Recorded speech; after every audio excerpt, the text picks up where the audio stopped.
¿Cómo les va? Buenas noches, bienvenidos. Esto es 40D. Intentamos en este ciclo hacer foco en los avances, en las deudas, en los retrocesos de esta democracia, en los mojones, en los hitos de esta reciente democracia que tenemos y que está cumpliendo nada más y nada menos que 40 años.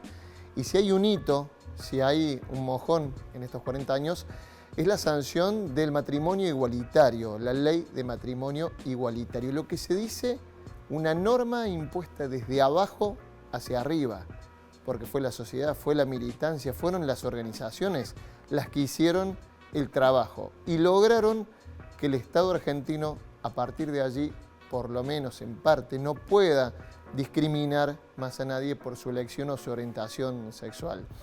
No fue solamente la aprobación de la posibilidad de un trámite, fue mucho más, fue vivir y empezar a vivir un nuevo paradigma de igualdad en nuestra sociedad. Hoy, en 40D, hablamos del matrimonio igualitario. Tenemos todos la enorme responsabilidad de asegurar hoy y para los tiempos la democracia y el respeto por la dignidad del hombre en la tierra argentina.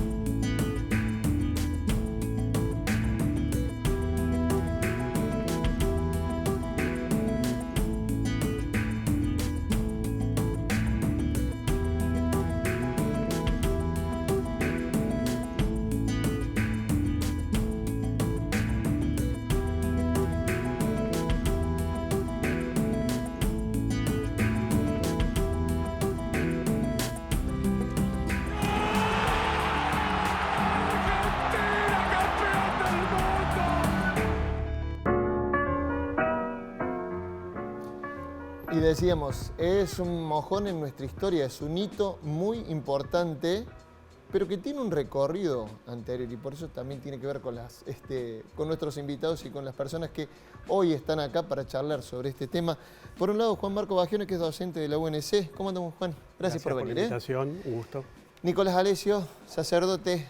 ¿Qué tal, Nicolás? Gracias por venir. Contento ¿Sí? de estar acá. ¿Sí? Volviendo por aquí. Y Martina Paz, activista. Gracias, Martín, por venir. No, muchas gracias por la invitación. Decía yo que tiene un recorrido anterior y un activismo muy grande, que obviamente lo repasamos en un programa y decíamos, la vuelta a la democracia para las personas del colectivo LGBTQI+, no significó ganar derechos, sino que seguían las persecuciones, seguía la estigmatización, seguía la discriminación y también se venía de antes en un recorrido, pero digo, empieza, digamos, como una militancia más activa a partir del 84, Juan, ¿no? Sí, en realidad los movimientos feministas LGBTQ ya empiezan antes, digamos, de la restauración democrática.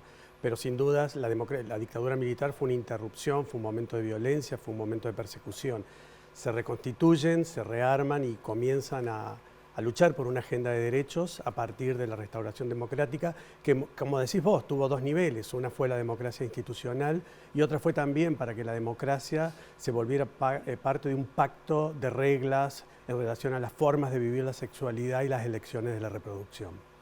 Vamos a recorrer un poco de esa previa, porque las cuestiones no empezaron en 2010. En 2010 se sancionó la ley. ¿Cuál es un poco el recorrido anterior, el trabajo que hizo la producción? Lo vemos acá. Pese a las pretensiones porteñas de vanguardia y cosmopolitismo, la promulgación de la ley de matrimonio igualitario en la Argentina fue una verdadera epopeya de lucha contra los prejuicios, la discriminación y varias otras miserias. En Argentina la democracia volvió en 1983. Sin embargo, la violencia estatal contra las personas LGBT siguió existiendo. Normas de moralidad, racias, nos empujaban a una vida clandestina, invisible, marginal. Primavera Democrática Local. En Argentina se fundaron muchas organizaciones, como por ejemplo el Frente de Liberación Homosexual o el Grupo Nuestro Mundo. Y la CHA, Comunidad Homosexual Argentina, con Carlos Jauregui a la cabeza. El coraje creció y salió a la calle. En 1992 se hizo la primera Marcha del Orgullo. El arma más poderosa que había usado el sistema para controlarnos era la ignorancia. Hasta el 2010, las personas del mismo sexo no se podían casar. No se les reconocía el derecho a una pensión cuando una de las dos moría, tampoco se las consideraba herederas y no accedían a ninguna de las protecciones legales que contempla el matrimonio civil. Tras una lucha impulsada a comienzos de los 90 y el inclaudicable activismo de la Federación Argentina de Lesbianas, Gays, Bisexuales y Trans, el debate llegó al Parlamento. Todo ese recorrido, y una de las voces decía ahí, el arma más poderosa del sistema había sido la ignorancia. Y por otro lado escuchaba, una de nuestras armas más poderosas fue la visibilización. Digo, esos primeros pasos con las primeras marchas del orgullo, Martín, ¿no? Sí, fíjate si no es importante la visibilización y cómo estuvo vinculada al proceso que derivó en la aprobación del matrimonio igualitario, que en la ciudad de Córdoba la primera marcha del orgullo es en el año 2009, un año antes de la sanción de la ley de matrimonio igualitario, y lleva como primera consigna, digamos, este reclamo. Era algo muy importante porque, bueno, durante mucho tiempo, y la verdad que todavía hoy en muchos ámbitos, las disidencias sexuales han estado y siguen parcialmente estando condenadas a la clandestinidad.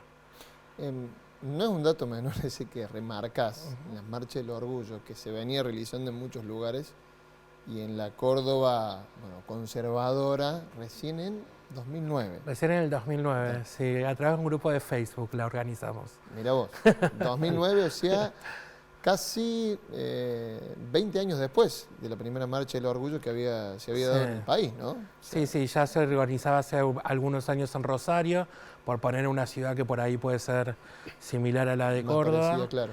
Pero en Córdoba no. Y de hecho yo me mudé a Córdoba en el 2008 y una de las cosas que me llamaba la atención cuando llegué es que no había marchas. Sí había experiencias organizativas, obviamente, y así más, pero la marcha del orgullo en sí, ¿no? Y bueno, a partir de esa inquietud con algunos compas empezamos a contactarnos, a juntarnos, pero fue también en el marco de esa discusión, también empezaba a darse, porque a fines del año 2009 es el primer debate en comisiones de la ley, claro, que queda trunco, se retoma después en el 2010, pero bueno, ese era el contexto.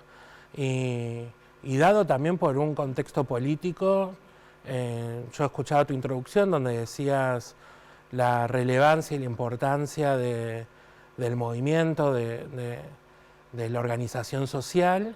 Claramente para mí es el factor central, pero después también hay dos factores que uno tiene que ver con el contexto político nacional.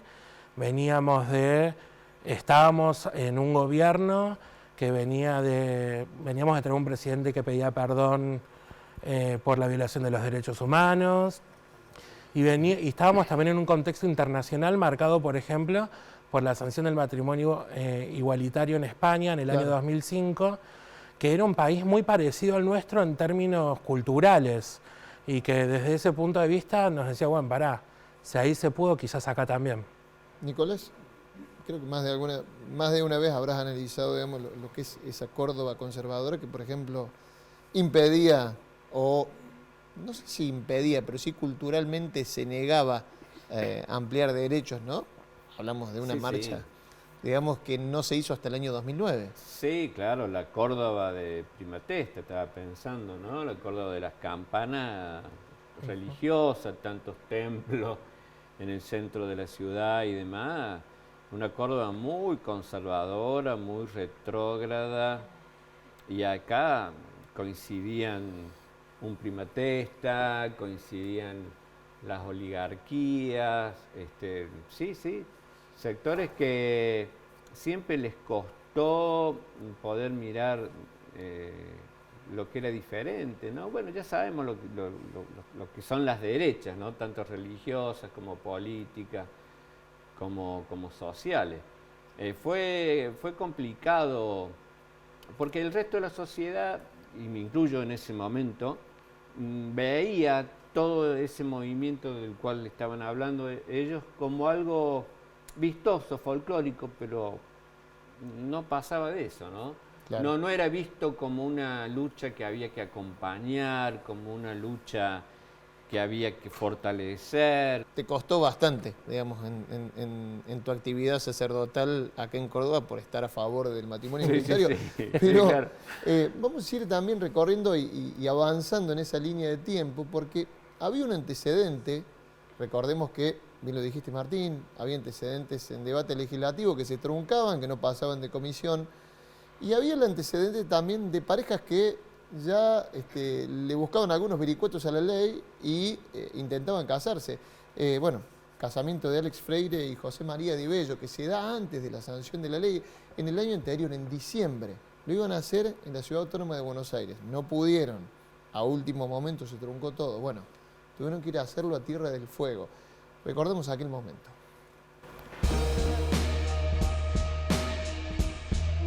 En 2009, Alex y José, con la ayuda de un grupo de abogados y activistas, encontraron una pequeña fisura en el sistema judicial. Alex y José viajaron casi 3.000 kilómetros para encontrar un registro civil que les reconociera su derecho a casarse. Necesitaban que una autoridad administrativa autorizara la realización del acto. Va a suceder, tarde o temprano.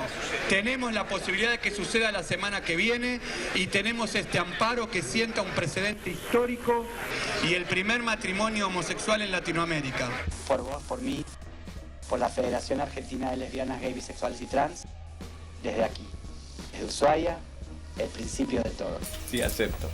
Estábamos siendo protagonistas de un hecho que nos iba a marcar a todos para siempre.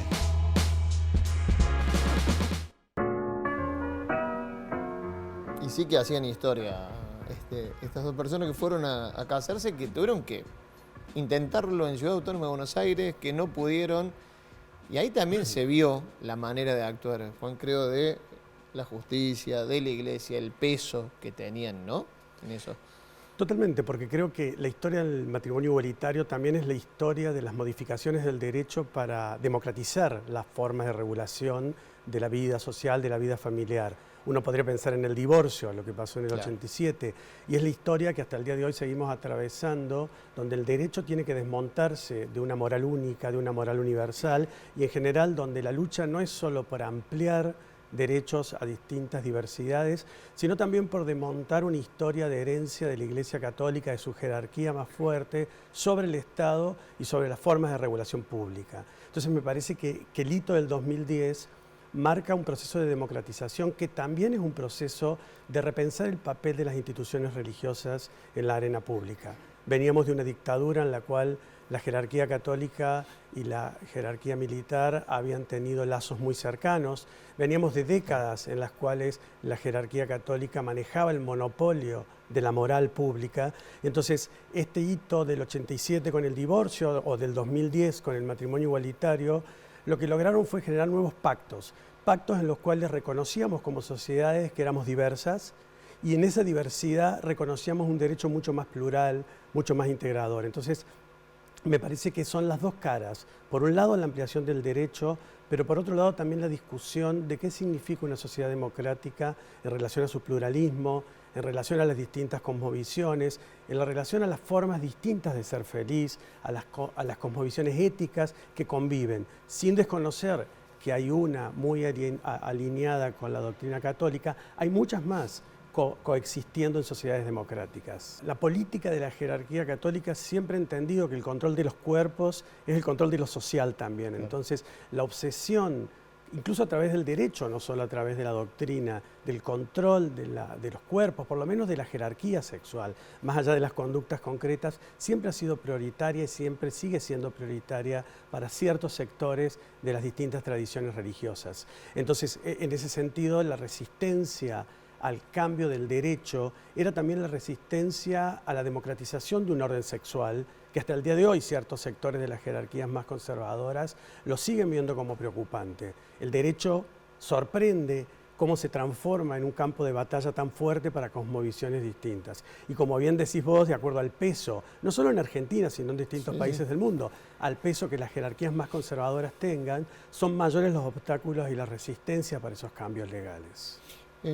Recién hablábamos de la militancia. Bueno, se nombra, me parece que hay un parangón, bueno, que también lo hablábamos en otro de los programas cuando charlamos sobre la ley de divorcio vincular, que quizá había una resistencia a esa jerarquía eclesiástica, pero ya había un apoyo social más grande.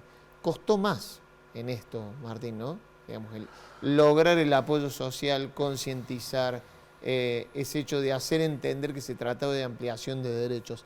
Digo, para comparar dos hitos de leyes que por ahí no son iguales, pero tienen que ver en esto de ampliar derechos. Sí, llevó sus años y yo sí quisiera por ahí defender un poco a Córdoba. A ver, dale, que le estamos pegando mucho en su cuestión conserva. Parezco el gringo, pero no. Pero digo, porque de verdad Córdoba tuvo un papel muy importante ahí. Y tiene que ver con esas dicotomías de Córdoba, ¿no? Claro, de que también habiendo un pueblo tan conservador, tan reaccionario, también genera del otro lado un nivel de organización en respuesta a eso, llamémosle progresista, democratizador, como quieras. Pero digo, por ejemplo, en Córdoba, la movilización más grande de todo el país a favor del matrimonio igualitario ocurrió acá, en la ciudad de Córdoba. En Buenos Aires nunca se animaron a organizar una marcha porque las organizaciones porteñas sostenían que iban a perder frente a la capacidad de movilización de la iglesia. En Córdoba movilizó el Portal de Belén en pleno invierno, me acuerdo que hacía mucho frío, y me acuerdo que nos llamaba una periodista que la voy a nombrar, la quiero mucho y tuvo mucho que ver con eso, que es Laura Leonelli, de La Voz del Interior. La Voz del Interior, sí. Que cubrió toda la campaña por el matrimonio y que nos decía, bueno, ¿qué van a hacer? Y fue como una cosa de decir, bueno, nada, marchemos. Y la verdad que nos sorprendió y le sorprendió a todo el país, y después de que Córdoba, fue el 24 de junio del 2010, me acuerdo patente ese día, que según la policía ya tenía la aprobación de diputados, la media sanción de diputados, y faltaba todavía, estaba el debate en el Senado. Es más, incluso estaban girando por las provincias, haciéndose audiencias públicas. Exacto, ¿no? de hecho, acá eran eran audiencias públicas de la Comisión de Legislación General, que presidía a Negre de Alonso, sí. Muy vinculada a la derecha católica, senadora por San Luis, mandato cumplido por suerte. Y al día siguiente de esa audiencia pública que sucede en la legislatura, se realiza esta marcha que, según datos de la policía, en ese momento convoca a más de 8.000 personas, que fue algo impresionante y que de hecho empezó después a replicarse en otros lados. Quédate ahí, Dale. Porque lo retomamos en el segundo bloque. Nos tenemos que ir a la primera pausa en 40D y ya seguimos hablando de la sanción del matrimonio igualitario en la Argentina. El capítulo cordobés y obviamente lo que tuvo que ver con la sanción en el Congreso de la Nación. Pausa, ya venimos.